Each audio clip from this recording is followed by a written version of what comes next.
Welcome to Questiqa Politica, where policy meets perspective. I'm your host Dhruvi, and today we focus on Pakistan's uneasy tryst with the International Monetary Fund. At stake lies billions in financial lifelines, deep structural reforms, and a ticking social time bomb. In 2024, Pakistan secured a $7 billion extended fund facility from the IMF, meant to stabilize an economy teetering from inflation, debt, and currency volatility. But this wasn't a blank check. The money came with tight conditions, subsidy cuts, tax hikes, and restructuring commitments. As of July 2025, Pakistan has struggled to meet key benchmarks, particularly on broadening its tax base, rationalizing energy prices, and implementing fiscal discipline. This delay has slowed further disbursements. In a surprising pivot earlier this month, the IMF approved an additional $1.4 billion specifically for climate resilience and a nod to the catastrophic 2025 monsoon floods, which displaced millions and washed away key infrastructure. This marks a shift in IMF behavior from rigid conditionality to limited climate-oriented flexibility. But even this new funding is not free of strings. To stay in IMF's good books, Islamabad has had to slash subsidies, tighten its budget, and critically reduce the public sector burden. This has triggered large-scale job cuts in state-run enterprises and administrative departments.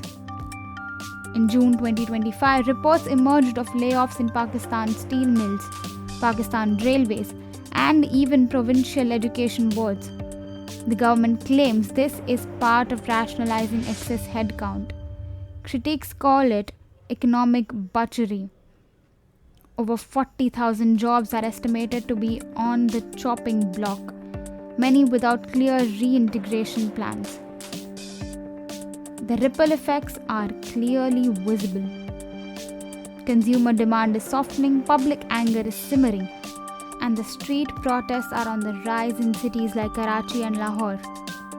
In a country where over 60% of the population is under 30, this wave of unemployment is not just an economic issue, it's a political fault line.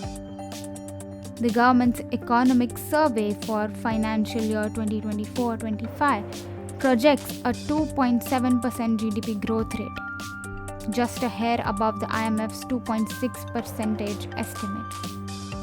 On paper, there is a current account surplus of $1.9 billion. Inflation has dipped slightly, and policy rates have been eased to 11%.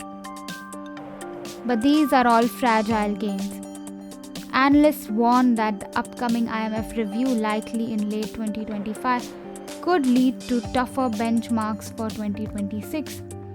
Islamabad needs to pass a politically risky budget, enforce a long-stalled agricultural income tax, and continue cutting state losses in power and transportation sectors.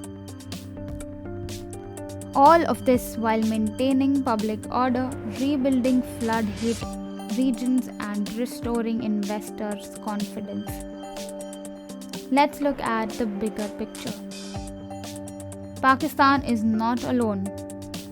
Across the global south, countries like Egypt, Sri Lanka, and Ghana face similar IMF tightropes, where stabilization often comes at the cost of social cohesion. The new climate financing window is promising but still inadequate without structural compassion. As for Pakistan, the key challenge now is to convert IMF compliance into sustainable economic transformation without burning the social contract. The fund might offer money, but legitimacy, public trust, and the long-term reform must come from within. That's it for today's episode of Questiqa Politica. If you found this insightful, don't forget to subscribe and share. We'll be back with more deep dives into the global power shifts and economic dilemmas. Until then, question the narrative, because politics is never just politics.